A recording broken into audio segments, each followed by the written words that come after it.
Buta Trade Company şirkəti dünya azərbaycanlılarının həmrəylik günü və yeni il münasibəti ilə şəhid övladları ilə birgə bayram tədbiri keçirib. Bayram tədbirində iştirak edən şəhid ailələri, qazilər və qonaqlar şanlı zəfərimizin 5-ci il dönümündə xalqımıza qürur və minnətdarlıq dolu təbriklərini çatdırıblar. Buta Trade Company şirkətinin dünya azərbaycanlılarının həmrəylik günü və yeni il bayram münasibəti ilə təşkil etdiyi tədbirdə Lənkəran rayon icra hakimiyyətinin başçısı Talib Qaraşov, Buta Trade Company şirkətinin rəhbəri Pərviz Kərimov, şəhid ailələri, qazilər, icra aparatının rəsmi şəxsləri, hüquq mühafizə orqanlarının və respublikamızda tanınmış şirkətlərin nümayəndələri iştirak edirdilər.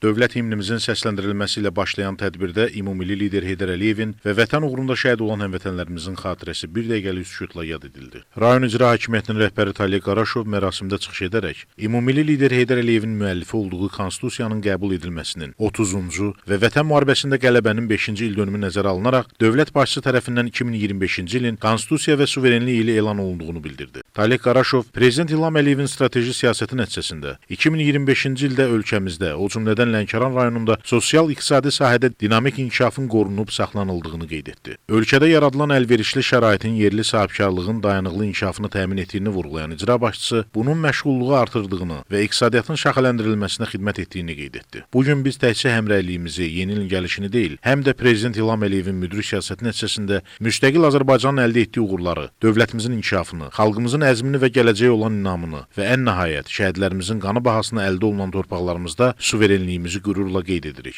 İcra başçısı Lənkəranlıların timsalında dünya azərbaycanlılarını həmrəylik günü və yeni il münasibətilə təbrik edib, hər birinə möhkəm can sağlığı, firavan həyat, dövlətimizə və xalqımıza daim uğurlar arzuladı. Daha sonra milli qəhrəman Pəncəli Teymurovun anası Vahimə Teymurova və şəhid Elnur Talibovun anası Gülçöhrə Əliyeva çıxış edərək, onlara göstərilən xüsusi diqqət və qayğıdan razılıq edib, bütün problem və qaldırdıqları məsələlərə həssaslıqla yanaşıldığını bildirib, bunlara görə dövlət başçısı İlham Əliyevə və birinci vitse-prezident Mehriban xanım Əliyevaya təşəkkür etdilər. Mərasimdə tanınmış sahibkar Cəlil Nağıyev çıxış edərək bildirdi ki, dövlətimiz daim şəhid ailələri və qazilərin yanındadır. Bugünkü günün səbəbkarları şəhid analarıdır. Biz onlara borcluyuq. Bizdən sonra gələn nəsillər də hər zaman sizə ehtiramla yanaşıb minnətdar olacaqlar. Övladlarınızın məqamları ucadır. Onların ruhları qarşısında baş əyirik. Şənlikdə Şaxta baba və qar qızın iştirakı ilə şəhid övladlarına bayram hədiyyələri paylanıldı. Mərasimdə Buta Trade Company şirkətinin rəhbəri Pərviz Kərimov əməkdaşlıq etdiyi şirkət nümayəndələrinə nümunəvi tərəfdaş sertifikatlarını təqdim etdi. Bayram tədbiri Avroviziya müsabiqəsinin qalibi Nigar Camal və tanınmış incəsənət nümayəndələrinin iştirakı ilə konsert proqramı ilə davam etdirildi.